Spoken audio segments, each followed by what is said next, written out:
Hey guys, and welcome to the Working Money channel. So I gotta say, before I get into this video, look at how many people are tweeting with the hashtag RippleGuys, 98.8 thousand tweets. I think that is the highest amount I've ever seen over here on Twitter, people tweeting about Ripple. Clearly people very excited about the XRP Ripple lawsuit against the SEC and the outcome. We got some more information today, guys. First, I wanted to bring this up though. You know, we've been seeing XRP rallying over the last few days.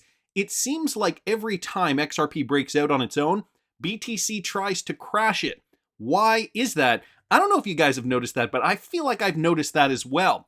Okay, so he posts a couple of charts here, the Ripple XRP chart. At the point that XRP was trading at over 39 cents per coin, and you know, as yesterday kind of played out, we saw Bitcoin crashing, and in the late evening hours, Bitcoin did this. So it was actually the afternoon, it kind of fell over on itself, and you know, was trading at around 18,500 in the overnight hours. Now we've seen a bit of a pull up, so now Bitcoin is trading at 18,700, and unfortunately, it has taken the price of XRP down with it.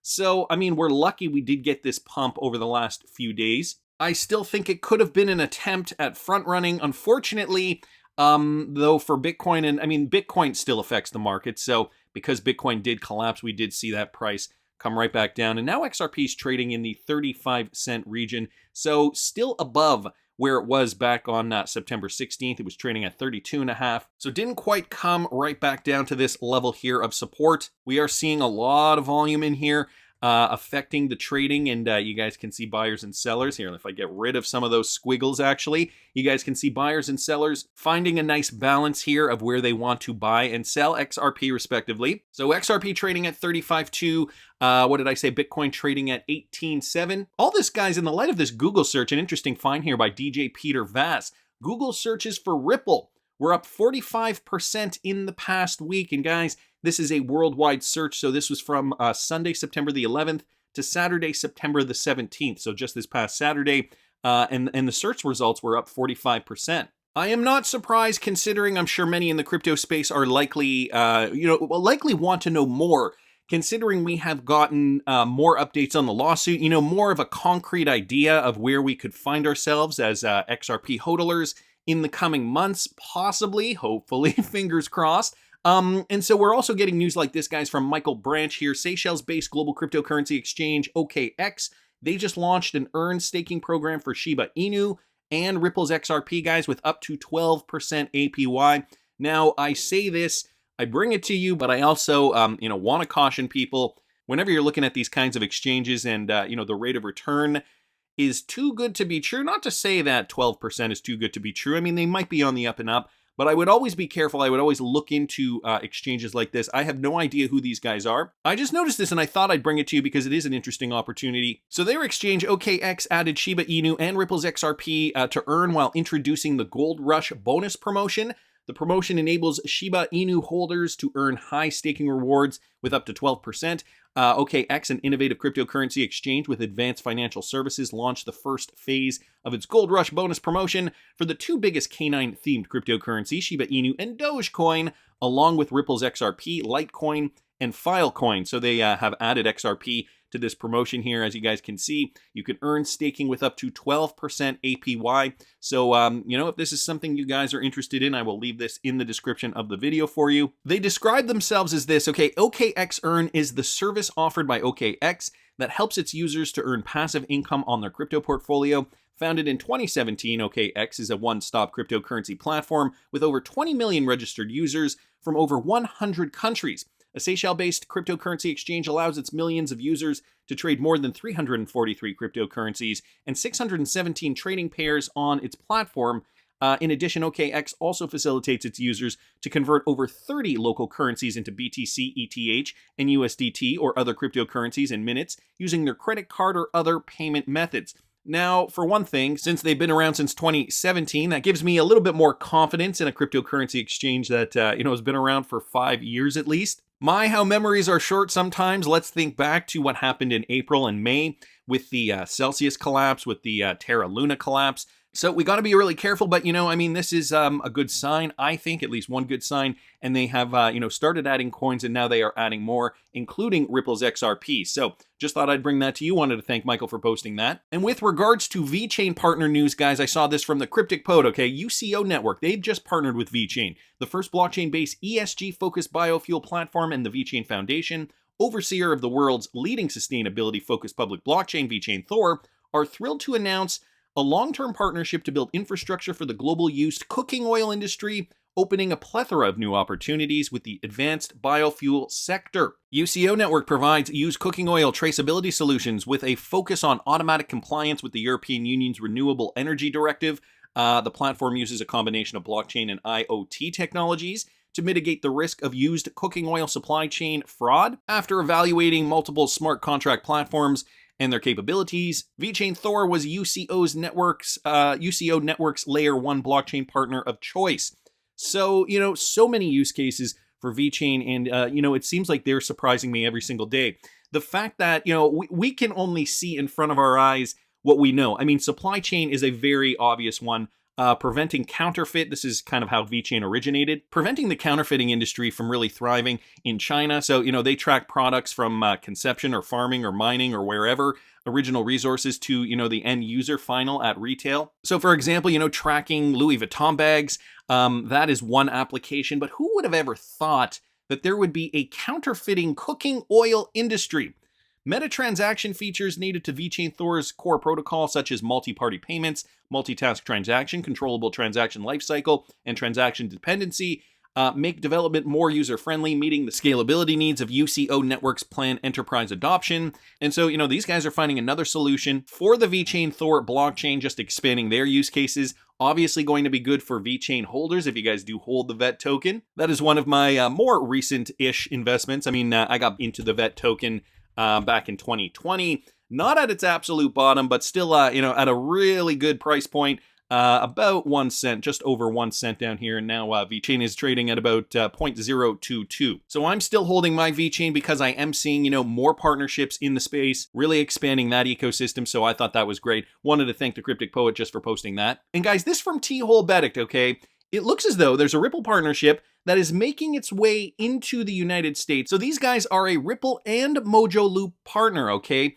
This is, what is it, Waze Pay? I think T-Hole Bedict up here calls it Waze launches in the United States, but I believe it's called Wawa Pay. So here's what they have to say. They're a Kenyan fintech company, Wawa Pay, and they've just launched in the United States in a bid to offer seamless remittances by the diaspora community.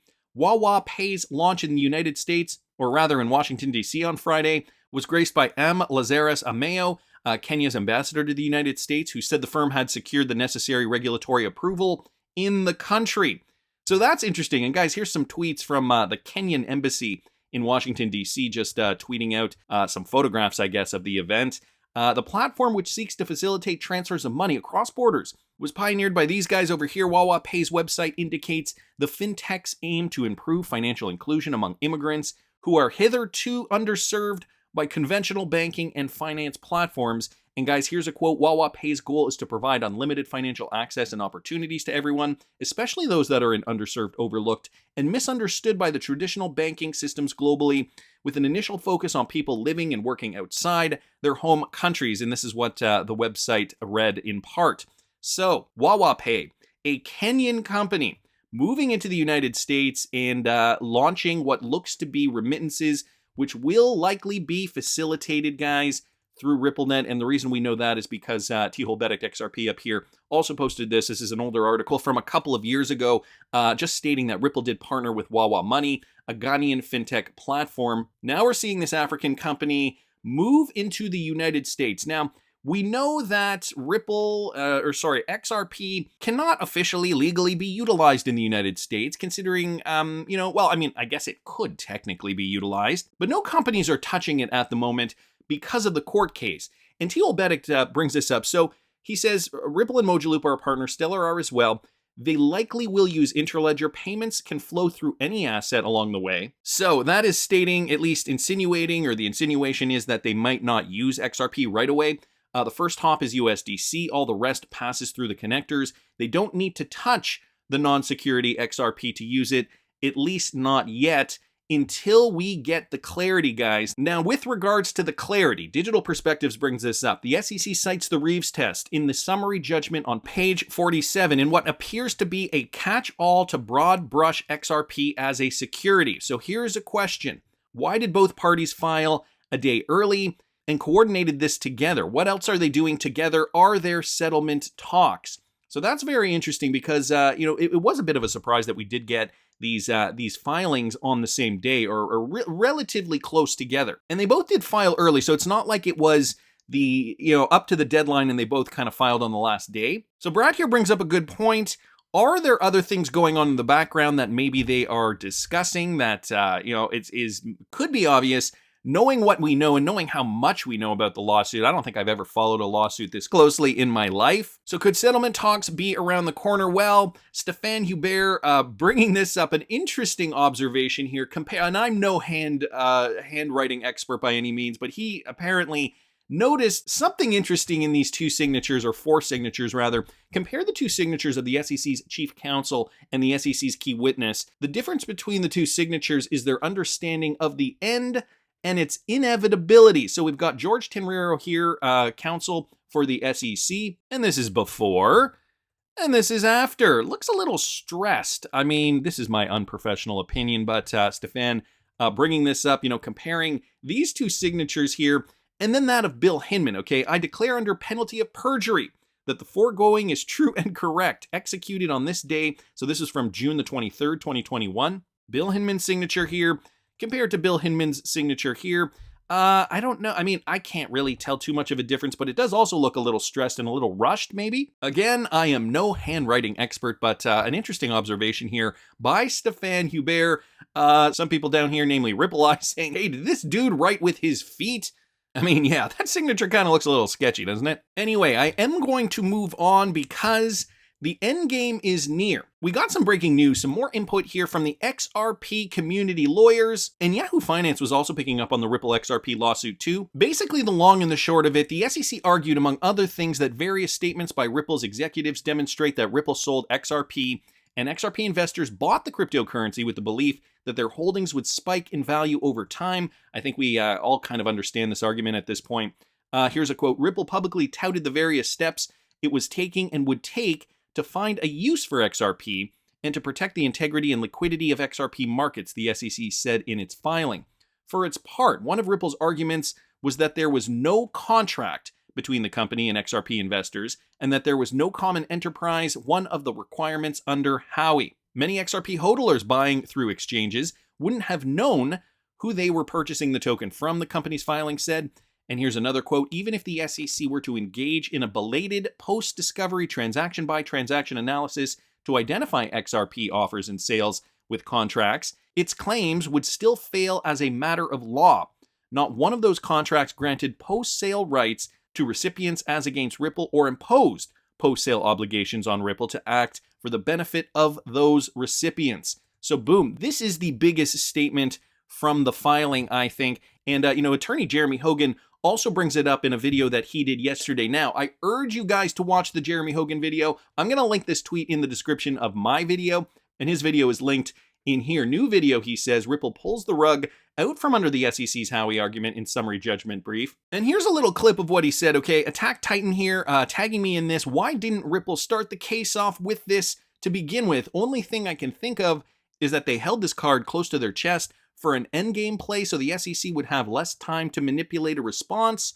Let that sink in. Looking at page 19 of the brief, quote, there also can be no investment contract unless the contract includes an undertaking of post-sale obligations by the promoter to the investor.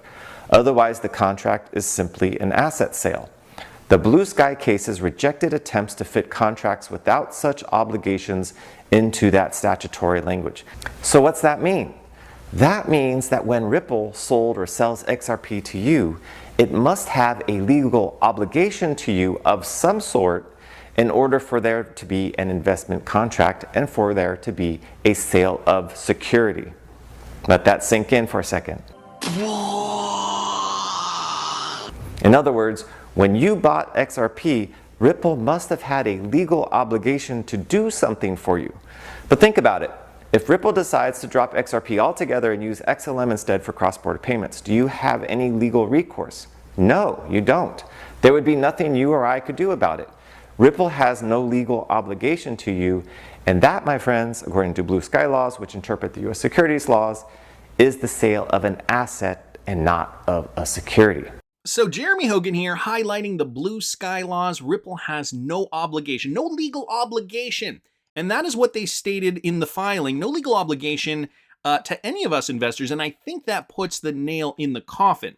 It would be hard to argue with that, considering what we know about the case and, the SEC's arguments up until this point. So it begs the question that, Digital Perspectives notices here, could a coordinated early settlement be going on in the background? I mean, all the parties involved, I feel like they both haven't wanted to budge at this point, but, now coming around the corner on this, it seems as though Ripple is really kind of hitting it home.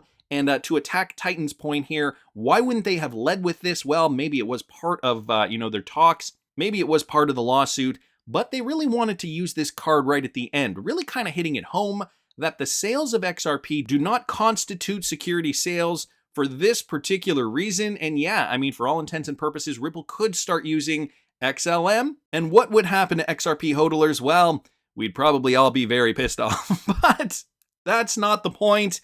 To Jeremy Hogan's point, I think this could be the final nail in the SEC's coffin. As XRP Crypto Wolf asks here, Ripple is winning the XRP lawsuit, or the SEC will settle to avoid a huge loss. And Jeremy Hogan responds here, if the SEC loses this one on the no post-sale obligations argument, they are going to be in big trouble. So is this the end? Is this the end? My beautiful friends, tell me down in the comments what you guys think, and please like the video, guys. A thumbs up goes a long way. Please subscribe to the channel if you guys like receiving these updates daily, and put a comment down in the comment section. I know the bots have kind of taken over. I'm trying my best to get rid of the spam comments and all that jazz, and bear with me. I mean, maybe I might do something different with the comment section, like withhold comments and approve them. Unfortunately, the bots are going out of control, and I know you guys, I'm trying to respond to you guys in the comment section without erasing some of your comments, because I feel like I'm getting nailed from all angles here. But I do appreciate your comments in the comment section, so please do put down a comment in the comment section. I'll try to get back to you. Conversely, you can always find me on Twitter. I'm at WorkingMoneyCH on Twitter. And for those of you guys who use Facebook, I also have a Facebook account, so you guys can get all your Working Money channel updates on Facebook as well. Oh yeah, and I just started a new TikTok channel. Now, I'm not going to be posting there every single day, but if you guys want to see my beautiful mug, you can see me over there on TikTok. And I will see you in the next one, guys.